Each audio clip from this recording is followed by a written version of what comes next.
श्रद्धा, प्रीति और भक्ति के साथ कोटि कोटि बार वंदन प्रणाम करते हुए परम श्रद्धालु प्रभु प्रेमी भक्तजन, श्रद्धा वात्सल्यमयी शक्ति स्वरूपा भक्ति स्वरूपा मातृशक्ति, परम पवित्र नैमिषारण्य पावन तीर्थनी 88,000 स्वामिकादि कृष्ण के प्रति तत्ववेता सुध जी महाराज एवं बाबा रघुनाथ दास जी महाराज अपने शिष्यों के प्रति भगवान बुद्ध बाबन भोलेनाथ सदस्य माँ भगवती पार्वती जी के प्रति और यमराज महाराज अपने दूतों के प्रति कर्म विभाग की चर्चा कर रहे हैं कि अवश्यमेव भोक्तव्यम कृतं कर्म शुभाशुभ। जो भी अशुभ कर्म हमसे हुए हैं उनका फल, और जो भी शुभ कर्म हमसे हुए हैं उनका फल व्यक्ति को अपनी समय अनुसार भोगना ही पड़ता है। और इसमें कल हम श्रवण कर रहे थे सुवर्ता की कथा को, और सुवर्ता जिसके 5 वर्ष की अवस्था के अंदर माँ की मृत्यु हो गई, और जब वो विवाह लायक होती है 16 वर्ष की होती है और पिता विवाह के लिए तैयारियां कर रहे हैं, और उसी पीरियड में पिता की मृत्यु हो गई। और उसका ऐसा गहन भयंकर रुदन को देख करके यमराज महाराज अपने दूतों से कहते हैं कि उस वक्त मैं वहां से गुजर रहा था, और उसके भयंकर रुदन को देख करके मेरे मन में करुणा पैदा हुई, और मैंने यति का रूप धारण करके और उस सुवर्ता नाम की ऋषि कन्या को जाकर के और मैं समझाने लगा कि देखो, जैसा भी व्यक्ति का जो आगे कर्म किया होता है वो अभी भोगना पड़ता है, वो प्रारब्ध बन जाता है तो प्रारब्ध भोगना पड़ता है। लेकिन उस प्रारब्ध के साथ साथ में भी अगर भजन करते रहो तो प्रारब्ध का कष्ट जो है वो थोड़ा कम हो जाता है। लेकिन प्रारब्ध कर्म तो भोगना ही पड़ता है, और क्रियमान कर्म करना नहीं है, प्रारब्ध का भोग भोग लेना है, और संचित के ऊपर खूब भगवान का भजन करना है। और इसलिए हे पुत्री तुम रुदन मत करो। जो कुछ भी पूर्व जन्म का कर्म है उसको राजी खुशी भोग लो, क्योंकि राजी खुशी भोगना है तो भी भोगना है, और दुखी होकर के भोगना है तो भी भोगना है। लेकिन अगर हम अच्छे आचरण करके और जो प्रारब्ध है उसको स्वीकार कर लेते हैं और भगवान का भजन करते रहते हैं, तो हमारे प्रारब्ध के कर्म को सुखपूर्वक भोगने की सुविधा प्राप्त हो जाती है। विवेक का मतलब यही है, ज्ञान का मतलब यही है, समझ का मतलब यही है कि जो भी प्रारब्ध है उसको हंसते भोग लेना चाहिए। और इसलिए महापुरुषों ने कहा कि अगर प्रतिकूलता परिस्थितियां पैदा हो, प्रतिकूल परिस्थितियां पैदा हो तो भी व्यक्ति को हिम्मत नहीं हारना चाहिए। प्रारब्धवश प्रतिकूल परिस्थितियां पैदा होगी, हो सकता है, लेकिन आदमी को क्या करना चाहिए? अपना मनोबल कभी भी कमजोर नहीं करना चाहिए। और इसलिए महापुरुषों ने कहा हिम्मत न हारिए और करुणा इशारिए और हंसते मुस्कुराते हुए जिंदगी। और मिलना बिछुड़ना, और जहाँ मिलना होता है वहाँ बिछुड़ना होता ही है। कल बताया ना कि प्रभु देता है जिनको वेश उनको गम भी होते हैं। प्रभु देता है जिनको वेश उनको गम भी होते हैं, और जहाँ बजती है सहनाइयाँ वहाँ मातम भी होते हैं। तो हे कुंवरी, तुम किसी प्रकार से मन के अंदर जो है दुख पैदा मत करो। जो कुछ परिस्थितियां सामने है उनको सुखपूर्वक गुजारने का प्रयास करो। और तब वो कन्या पूछती है कि महाराज मेरी बचपन में माँ गुजर गई 5 वर्ष की अवस्था में, और जवानी आते आते विवाह की तैयारियां करते करते पिता की मृत्यु हो गई, और आपने कहा कि भविष्य में भी तुम्हारा विवाह नहीं होने वाला है। तो मैंने ऐसा क्या कर्म किया, मेरे ऐसे कौन से कर्म थे कि ये सारे कष्ट मेरे ऊपर आकर के पड़े? आप कृपा करके और मुझे बताओ। कर कन्या भासो प्रभु तो ना, कर कन्या भासो प्रभु तो ना, पूरब कर्म कीना हमको ना, पूरब कर्म कीना हमको ना। श्री राम जय राम जय जय राम, श्री राम जय राम जय जय राम, श्री राम जय राम जय जय राम,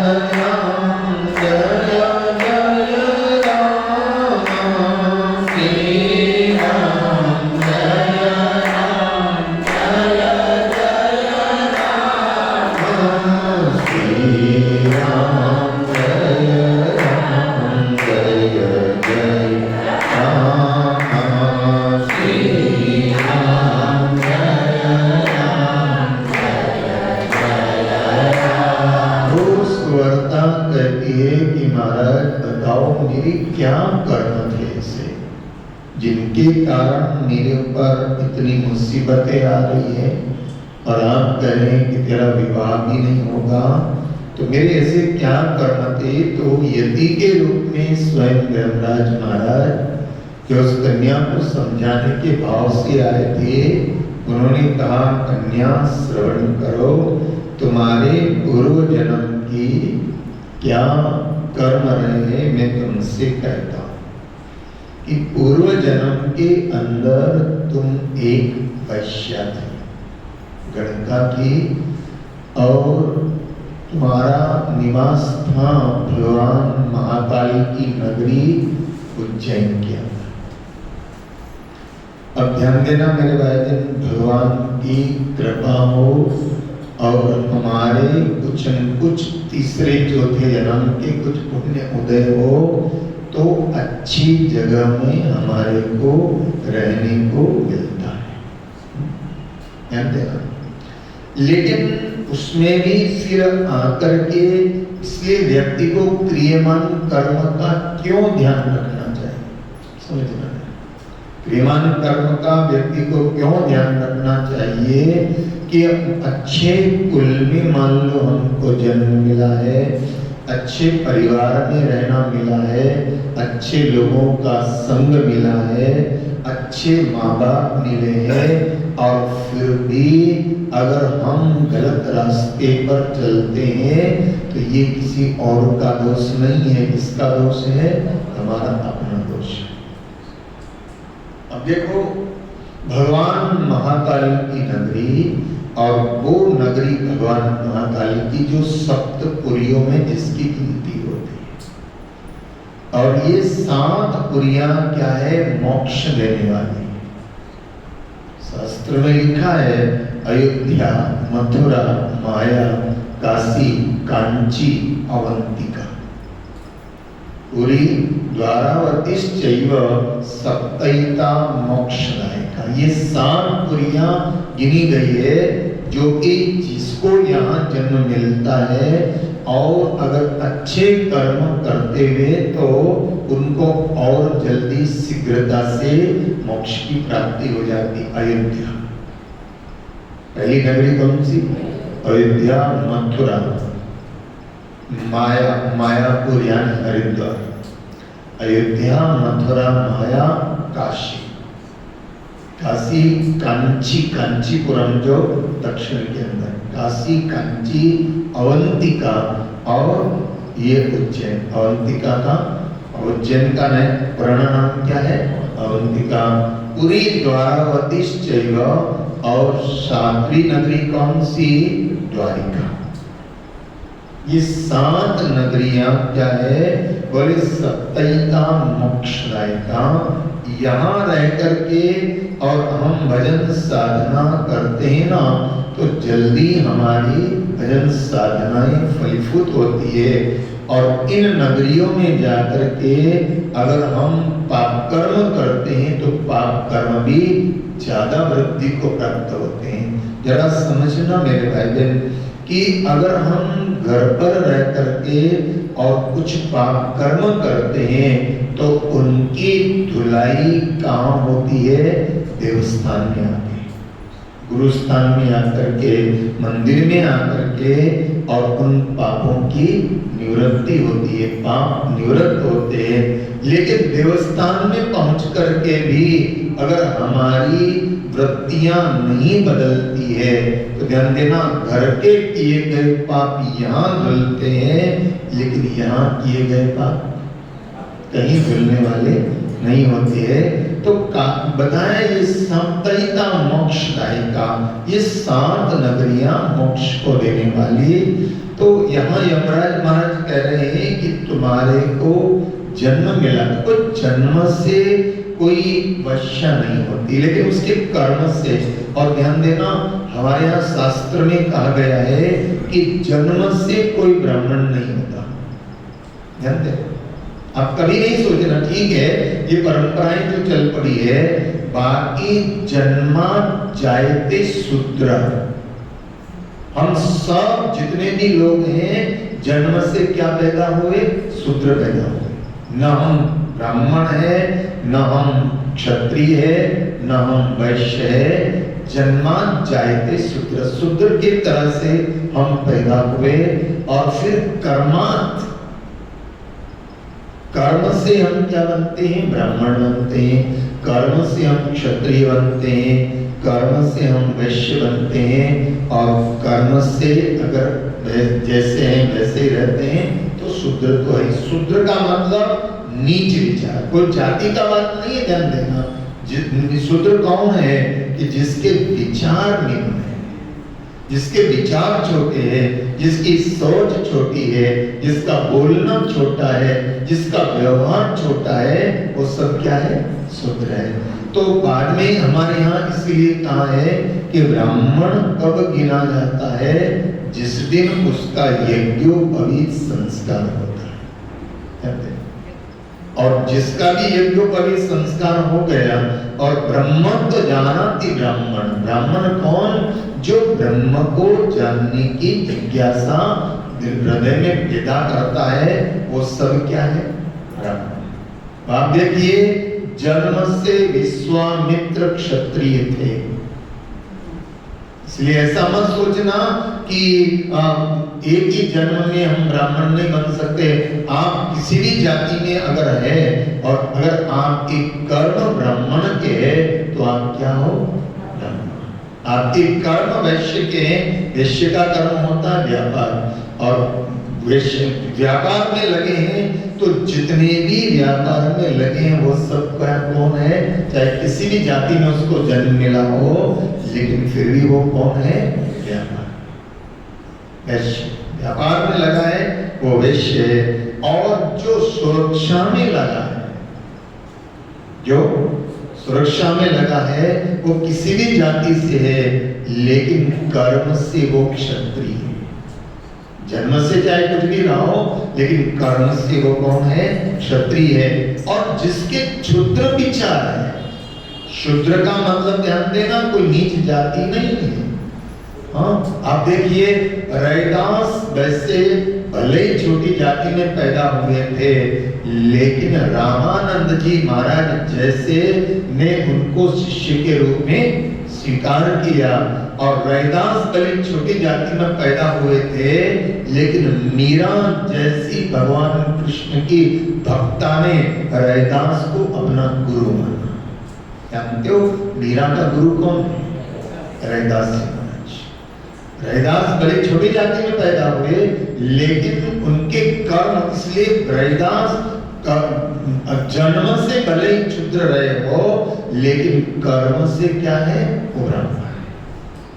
तो अच्छी जगह पर हमको जाने का मौका मिले, अच्छी जगह पर रहने का मौका मिले, पवित्र जगह पर जाने का हमें मौका मिले, पवित्र जगह पर रहने का मौका मिले, तो हमको क्या करना चाहिए?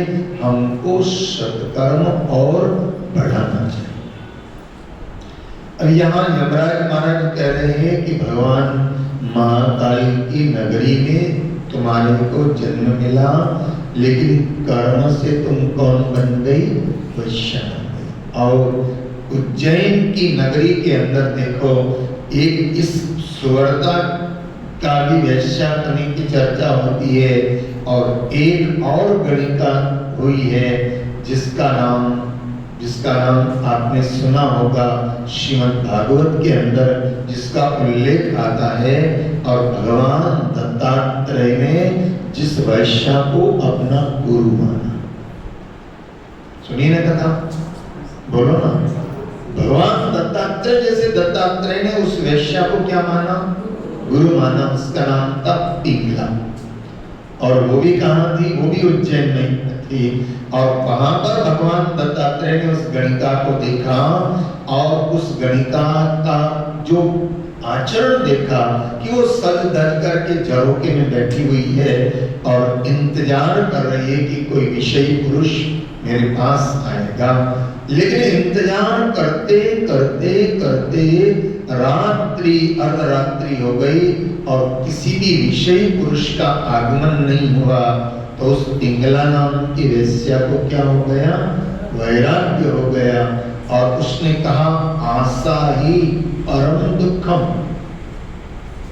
आशा ही परम दुखम और निराश्य परमम सुखम।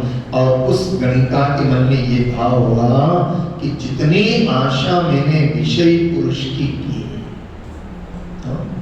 जितनी आशा अगर मैंने विषय पुरुष की, जितना इंतजार मैंने विषय पुरुष का किया, इससे आधा इंतजार भी अगर भगवान का हो गया होता तो मेरा बेड़ा पार हो गया होता। कि मिजाजी इश्क के बदले, मिजाजी इश्क के बदले और हकीकी इश्क हो जाता। स्वामी राम तीर्थ ने लिखा है कि मिजाजी इश्क के बदले और हकीकी इश्क हो जाता, और न पड़ती नाव चक्कर में तो बेड़ा पार हो जाता। और उस वेश्या ने अपने कर्म का त्याग करके और भगवत मार्ग को अपना लिया। तो भगवान दत्तात्रेय जैसे भगवान दत्तात्रेय ने उस गणिका को अपना क्या मान लिया? तो ध्यान देना, कोई भी व्यक्ति जो है ना जन्म से श्रेष्ठ नहीं होता है। श्रेष्ठ किससे होता है? कर्म से श्रेष्ठ होता है। कोई कहे कि मैं तो उस जाति में मुझे जन्म मिला है इसलिए मैं श्रेष्ठ हूँ, श्रेष्ठ नहीं है। ध्यान देना, ब्राह्मण जाति में तो अजामिल भी पैदा हुआ था, हुआ क्या नहीं हुआ? लेकिन कर्म से क्या हो गया? कर्म से क्या हो गया? निकृष्ट हो गया। तो ध्यान देना, जाति से कोई श्रेष्ठ नहीं होता है। श्रेष्ठ किससे होता है? कर्म से श्रेष्ठ होता है। तो यहाँ भगवान, यहाँ यमराज महाराज सुवर्ता को कह रहे हैं कि उज्जैन में तुझे जन्म मिला और तुझे बहुत सुंदर थी, रूपवान थी और तुझे अपने रूप पर, अपने सौंदर्य पर बड़ा अहंकार था। और उसी नगरी के अंदर क्या हुआ कि एक नगर में बहुत सारे लोग थे। उसी नगरी के अंदर एक ब्राह्मण निवास करता, जन्म में ही एक ब्राह्मण निवास करता था। और उस ब्राह्मण का एक युवान लड़का, उस ब्राह्मण का एक युवान पुत्र। और देखिए ब्राह्मण का पुत्र ब्राह्मण वेदपाठी का पुत्र वेदपाठी बनता है, कोशिश यही रहती है। व्यापारी का बेटा व्यापारी बनता है, डॉक्टर का बेटा डॉक्टर बनता है, वकील का बेटा वकील बनता है। कहीं कहीं फेरफार हो जाता है, वो बात अलग है। बाकी तो ब्राह्मण का ये पुत्र था और ब्राह्मण के पुत्र को ब्राह्मण के कर्म करते हुए जो है वो करता था। ब्राह्मण के जो कर्म है पूजा पाठ यज्ञ आदि करवाना।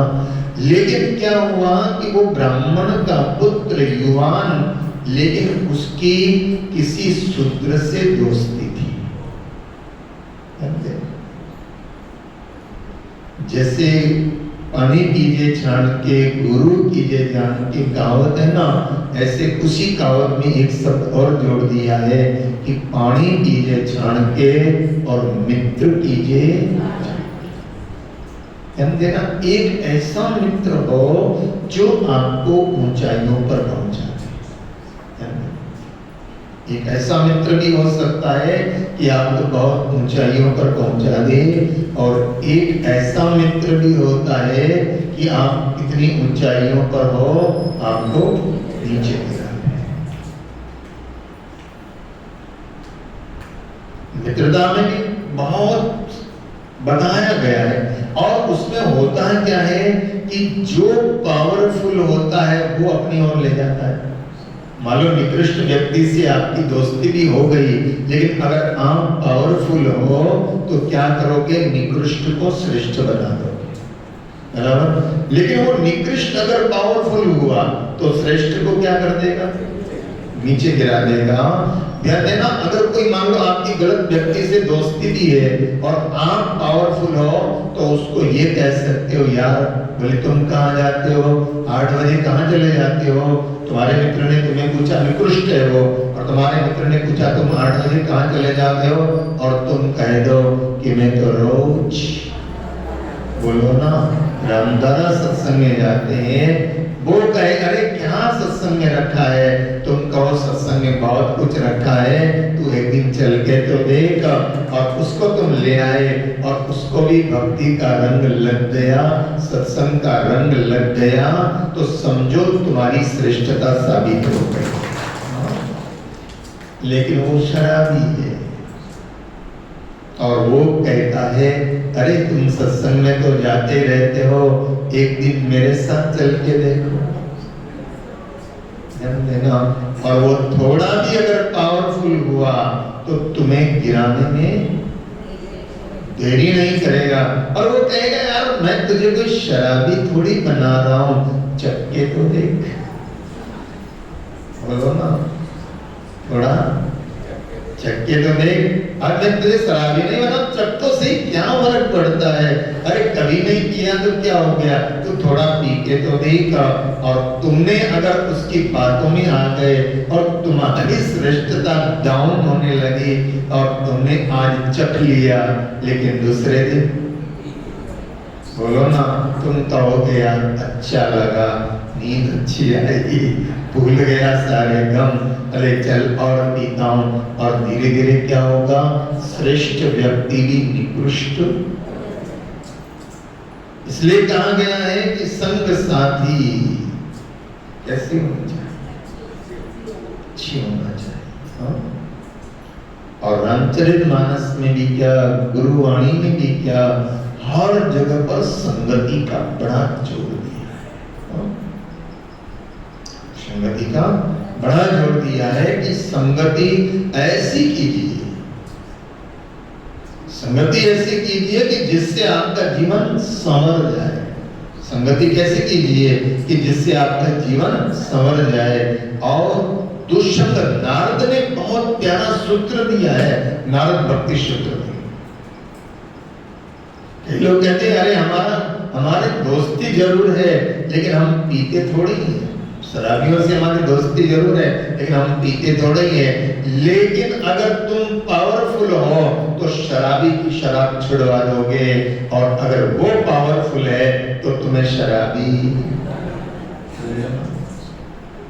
हाँ, तुम पावरफुल हो, तुम्हारे अंदर गुरु निष्ठा है, तुम्हारे अंदर सत्संग निष्ठा है, तुम्हारे अंदर साधना निष्ठा है, तो साधना के बल पर तुम उसे छुड़ा दोगे। और अगर तुम्हारी साधना में थोड़ी कमजोरी है और उसका पाप पावरफुल है तो वो तुम्हें निश्चित गिरा देगा। इसलिए क्या महापुरुषों ने कहा है कि क्या करना चाहिए? बोले साधु संगति करो। साधु का मतलब कोई कपड़े पहनने वाले से नहीं है। साधु का मतलब होता है कोई सज्जन पुरुष, कोई सत्संगी पुरुष, कोई ज्ञानवान पुरुष, कोई प्रज्ञावान पुरुष। और श्री रामचंद्र जी महाराज के पास बड़े प्यारे सूत्र है कि संगति कीजे साधु की, संगति कीजे साधु की, और मन की दुविधा खोए।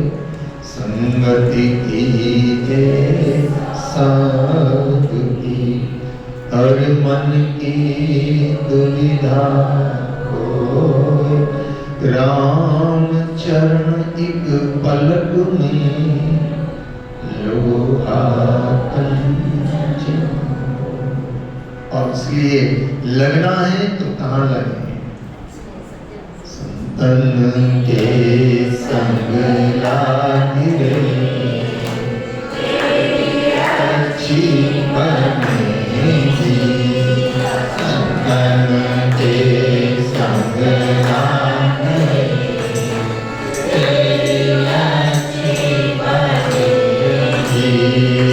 अच्छी बनेगी भैया, भली बनेगी, अच्छी बनेगी भैया, भली बनेगी।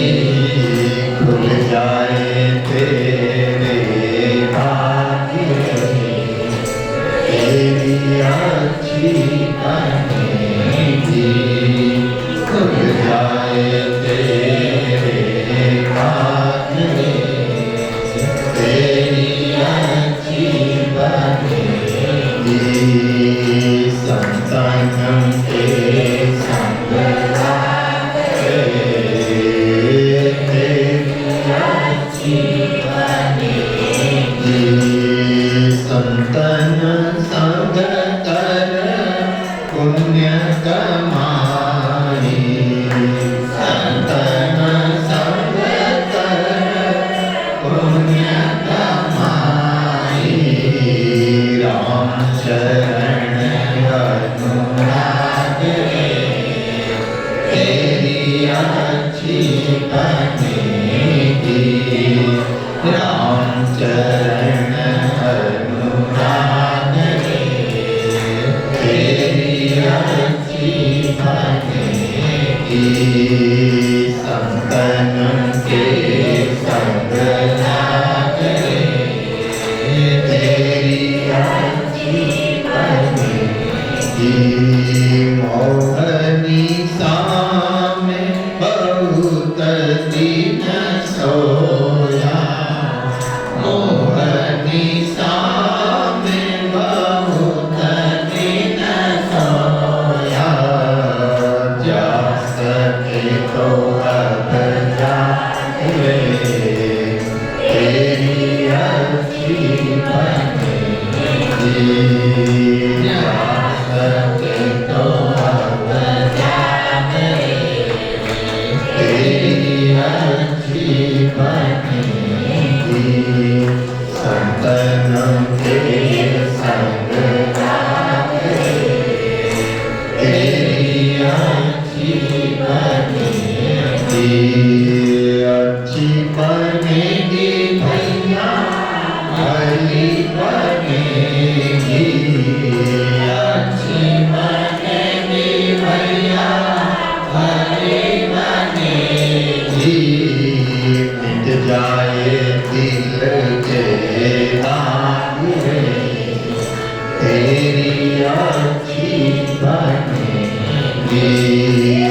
मिट जाए दीन के गाने। और से गाइए। तेरी अर्जी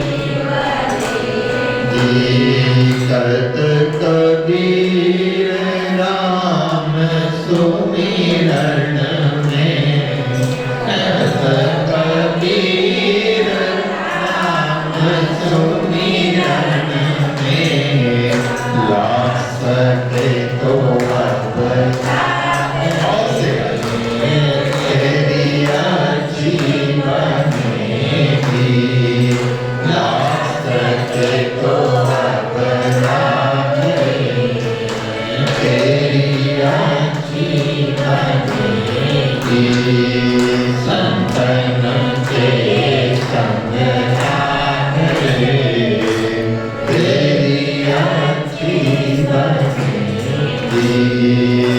अर्जी बनेगी मैया काली बनेगी, अर्जी बनेगी भैया बली बनेगी। चल जाए तेरे भाग में तेरी अर्जी बनेगी, खुल जाए तेरे भाग में तेरी अर्जी बनेगी। संतन के संग रे तेरी अर्जी बनेगी, संतन के संग रे तेरी अर्जी बनेगी, तेरी अर्जी बनेगी। एक बात बताना कि आप अगर सत्संग में आते हो तो आपका कुछ अच्छा होता है कि बुरा होता है? सत्संग में आते हैं तो कम से कम 1 घंटा बैठते हैं सत्संग में, तो कम से कम हमारी जबान कंट्रोल में रहती है और जबान से हम किसी को उल्टा सीधा बोलो ना। कम से कम 1 घंटा जबान कंट्रोल में रहती है। 1 घंटा जाकर के हम सत्संग में बैठते हैं तो हमारे मन में भी कोई निकृष्ट विचार आते हो तो बताओ। मन में भी निकृष्ट विचार नहीं आते। सत्संग में आकर के बैठते हो तो कौन से विचार आएंगे? भगवान के विचार आएंगे, गुरु के विचार आएंगे, सत्संग के विचार आएंगे। तो 1 घंटा हमारा सफल हुआ कि नहीं हुआ? बोलो ना। और कई बार कई लोगों को आदत होती है, कई लोगों को ऐसे मैंने लोग देखे चेन स्मोकर। चेन स्मोकर में समझते हो ना? मैंने देखा, मैं वहाँ दिल्ली में जब पढ़ता था तो हमारे बैंक मैनेजर थे पंजाब नेशनल बैंक में। कभी कभी वो रामदाना ट्रस्ट के हिसाब से मुझे बैंक में जाने का काम पड़ता था, तो मैनेजर वो देखता मैं कि वो मैनेजर 1 सिगरेट पी रहा है अपनी कैबिन में। अभी तो प्रतिबंध लगा दिया, बाकी वो उस समय वो 1 सिगरेट पी रहा है। 1 से सिगरेट बुझ गई, दूसरी लगा दी, दूसरी बुझ गई, तीसरी लगा दी। मैं बहुत छोटा, उस समय छोटा था, छोटे राम जी से भी थोड़ा 18-19 साल का। तो मैं कभी कभी वो मैनेजर से मजाक कर लेता। मैंने कहा साहब आप कितना पी जाते हो रोज के? बोले 10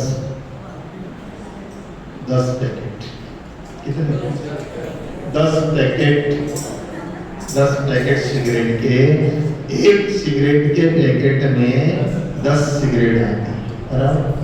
अब आपको के मना खाने का डर खबर, लेकिन उसी ने मुझे बताया। मैंने कहा आप कितना पी जाते हो? बोले 10 पैकेट। मैंने कहा 10, 1 पैकेट में कितनी होती है? 10 सिगरेट होती है तो कितनी हो गई? 100 सिगरेट रोज की पी जाती है ऑफिस में। अब आप चेन स्मोकर, कैसे कई लोग होते हैं चेन स्मोकर, कोई सिगरेट पी रहा है, कोई बीड़ी फूंक रहा है, कई लोग तंबाकू खा रहे हैं, कई लोग पढ़ी क्या खा रहे हैं, कम से कम उनकी आदत अगर ऐसी है और 1 घंटा सत्संग में आकर के बढ़ गए तो 1 घंटा तो कम से कम नशे से बच जाएंगे कि नहीं बच जाएंगे। और मैंने प्रयोग किया, मैंने शायद आपको पहले भी सुनाया, मेरा इंदौर में पहला चातुर्मास हुआ 87 में मेरा पहला चातुर्मास इंदौर में हुआ। मैं बहुत छोटा था उस समय, 87 आप लगा लो कितने वर्ष हो गए, बहुत छोटा था। पहला चातुर्मास मेरी जिंदगी का पहला चातुर्मास तो अहमदाबाद किया था, फिर बाद में जो है बड़े मंच के ऊपर पहला चातुर्मास रामकिशोर जी महाराज ने वहाँ मेरा निश्चित कर दिया। मुझे इतना बड़ा सत्संग, इतने बड़े प्रबुद्ध नागरिक सत्संग वहाँ के, लेकिन रामकिशोर जी महाराज ने आदेश दिया मुझे, बोले तुम्हें इंदौर करना छतरी बाग। मैंने कहा ठीक है। तो वहाँ मैं गया तो एक दादा आते थे, वहाँ सत्संग दादा आते थे, वृद्ध काफी। अब वो दादा बड़ी सेवा करते थे, रामद्वारा में सफाई करते, झाड़ू लगाते, ये करते वो करते। अब 8:30 बजे का सत्संग का टाइम, तो मैं वहाँ बहुत बड़ा विशाल रामद्वारा है, कम से कम 2.5-4 एकड़ में रामद्वारा है। तो वहाँ में सत्संग के पहले मैं वहाँ बहुत छतरियाँ बनी हुई थी, वहाँ मैं घूमता रहता। तो वो 8:30 का टाइम, तो वो दादा जो है ना करीबन 8 बजे आ जाते, लेकिन वो गेट के बाहर खड़े होकर के सामने बीड़ी पीते रहते, और फिर बाद में वो अंदर आते फिर थोड़ा साफ सफाई करते। मैंने कहा उनसे, दादा आप बाहर पीते हो तो, बोले गुरुजी बड़ी तलब लगती है तो मैं पी के आता हूँ। और मैंने ये भी देखा कि जैसे ही 9:30 बजती, 9:30 बजती और बाहर चले जाते और जाते सुलगा के चालू। अब मेरा स्वभाव जरा गम्मत करने का, तो उस दादा से मैंने कहा, मैं दादा आप अंदर आते हो, उससे पहले पी के आते हो, जैसे बाहर निकलते हो फिर जाकर के पीते हो, तो बोले वो 1.5 घंटा। मैंने कहा दादा एक बात बताओ, आप 1.5 घंटा रह सकते हो तो 1.5 दिन नहीं रह सकते क्या? मैंने कहा नहीं रहा जाएगा। उसने क्या कहा? नहीं रहा जाएगा। मैंने कहा कोशिश तो करो। मैंने कहा एकदम उनको कहूँगा छोड़ दो तो ही नहीं छोड़ेगा। मैंने कहा दादा कोशिश तो करो। बोले गुरुजी 1.5 दिन तो नहीं रहूंगा। तो मैंने कहा चलो आप रामदास बड़े भक्त वाले, बड़े स्वभाव के, बहुत सेवा, गरीब परिवार से, लेकिन बड़ी सेवा भावी व्यक्ति। और बाद में जब हम भोजन करते तो थोड़ा उनको भोजन भी दे देते। अब क्या हुआ कि मैंने कहा दादा कोशिश तो करो आप, बड़ी उम्र के थे, करीब उनकी 70-75 उम्र। तो मैं उनको दादा के हिसाब से बोलता हूँ, उनको दादा मैंने कोशिश तो करो। बोले नहीं होगा राम जी, नहीं होगा। और वो कभी प्यार में आ जाते तो मुझे कहते बेटा नहीं होगा। मैंने कहा चलो आपने बेटा कह ही दिया तो बेटे की बात मान लो, और आप जरा इतना तो करो कि आप 12 बजे तक। आप बेटा भी मुझे बोलते हो। बोले आप व्यासपीठ पर बैठते हो तब तो हमारे गुरु हो, लेकिन आप उम्र में बहुत छोटे हो तो हमें बेटा जैसा लगते हो। मैंने कहा चलो आप बेटा ही मान लो, व्यासपीठ पर बैठूं तब गुरु मत मानना, लेकिन आप बेटा ही मान लो। अब वो एक दिन ऐसा बात का असर हुआ, सच्ची बता रहा हूँ मैं आपको, ऐसा असर हुआ। एक दिन उन्होंने कहा कि आज मैं प्रयोग करता हूँ, मैं करो। और आपको मैं सच्ची बता रहा हूँ कि वो दूसरे दिन आए 12 बजे तक उन्होंने नहीं पी। सुबह आकर के मेरे को बोले कि कल तो मैं 12 बजे तक रह लिया। मैंने कहा दादा 12 बजे तक रह लिए ना, अब शाम की 6 बजे तक सच्ची बता रहा हूँ। मैंने कहा शाम की 6 बजे तक प्रयास करो। मैंने कहा 6 बजे पी लेना पक्का? बोले पक्का। और दूसरे दिन उन्होंने 6 बजे तक प्रयास किया। मैंने कहा शाम को 6 बजे पी लेना, 2-3 बीड़ी बिना पी लेना। और 6 बजे तक रहे, 2-3 दिन निकले। और मैंने कहा दादा कैसा लग रहा है? बोले अब तो सुबह पीता हूँ 6 बजे, और यहाँ आने से पहले मैंने कहा रामदार के सामने मत पीना। बोले नहीं पीऊंगा। अब वो उनका छूटा। एक हफ्ते में उनका 3-4 दिन तक ऐसा पीना तो चालू रहा। मैंने कहा दादा सुबह 7 बजे से लेकर के और शाम को 6 बजे से तक रह सकते हो तो आप 2 दिन भी रह सकते हो। और भगवान की ऐसी कृपा रही कि 15 दिन में तो छूट गया। तो मेरा कहने का भाव ये है कि जितनी देर आप सत्संग में बैठे हो तो कम से कम कोई व्यसन है तो छूट जाएगा। तो हमारी कुछ बोल बोल करने की आदत है तो बोलो, कई घर में लड़ते झगड़ते रहते हैं कई लोग, तो कम से कम सासुओं बहुओं को बोल बोल करती हो तो 1 घंटा कम से कम सत्संग में आकर के बैठी रहोगी तो बोल बोल से तो बची रहोगी ना। मैं आपको पहले भी शायद एक बात सुनाई थी, मेरा ब्यावर में चतुर्मास था तो चौमासा पूरा होने लगा, दशहरे के 2-3 दिन बाकी रहे तो 5-7 बहनें आई मेरे पास, युवान थी, आके बैठी, बोले गुरुजी आपसे बात करना। मैंने कहा बोलो क्या कहना है? बोले चौमासे की कथा को बढ़ा दो ना। मैंने कहा कहाँ तक? बोले दीपावली तक कर दो। मैंने कहा मैं दीपावली तक तो रहने वाला नहीं हूँ, चतुर्मास दशहरा होगा, चतुर्मास उतर जाएगा, मुझे बड़ौदा चले जाऊँ। तो मैंने कहा तुमको सत्संग अच्छा लगता है? मैंने पूछा उनका तुमको सत्संग अच्छा लगता है, तुम आती हो क्या? बोले हम सब, मैंने 3-4 बहनें आई थी, मैंने कहा तुम में से कोई आता है क्या? बोले हम तो कोई नहीं आते। मैंने कहा फिर बढ़ाने की बात क्यों कर रही हो? बोले हम तो नहीं आती, हमारी सबकी सासुएं आती है। तो मैंने कहा फिर क्या? बोले कम से कम 2 घंटे, 1 घंटा रामद्वारे में, फिर आरती पूजा 1.25 घंटा हो जाता है, फिर आधा घंटा वो अपनी बहन सखियों से बातचीत करती है, मंदिरों में जाती है, 2 घंटे लग जाते हैं और 2 घंटे तक घर में शांति बनी रहती है। मैंने कहा चलो 2 घंटे ही शांति, तो कम से कम सत्संग से नुकसान कुछ नहीं है, सत्संग से मिल बहुत कुछ जाता है और इसलिए हमारा संग अच्छा होना चाहिए। वो ब्राह्मण का बालक जो था, कर्म कांड का करने वाला, पूजा पाठ करने वाला, शुभ कर्म करने वाला, लेकिन मित्र उसका अच्छा नहीं था, वो शूद्र मित्र था। और एक दिन उसने कहा चल मेरे साथ चल तो सही, और कहा कि वो ब्राह्मण बालक जो है, युवान शादीशुदा बाल बच्चे वाला, माँ बाप उसके कर्मकांड करने वाला, और वो शूद्र के कहने से तेरे यहाँ आ गया और तेरे रूप और लावण्य को देख करके इतना मोहित हुआ, इतना मोहित हुआ, इतना मोहित हुआ। और तूने उसको देखा कि ये पंडित जी का लड़का है और बड़ा पैसे वाला है और इसलिए इसको अपने जाल में, और तूने उस युवान को अपने जाल में फंसाया, और जाल में ऐसा फंसाया कि उसने माँ बाप का त्याग कर दिया, पत्नी का त्याग कर दिया, बच्चों का त्याग कर दिया, और वो तेरे यहीं रहने लगा। अब आगे यमराज महाराज बताएंगे कि तेरे कौन से कर्म के परिणाम में तेरे माँ बाप मर गए, और कौन से कर्म के परिणाम में तेरा विवाह नहीं होगा। उस ब्राह्मण बालक के साथ तूने क्या किया जिसका प्रतिफल तुझे मिला, वो सारी कथा कल के सत्संग में रखने का प्रयास करेंगे।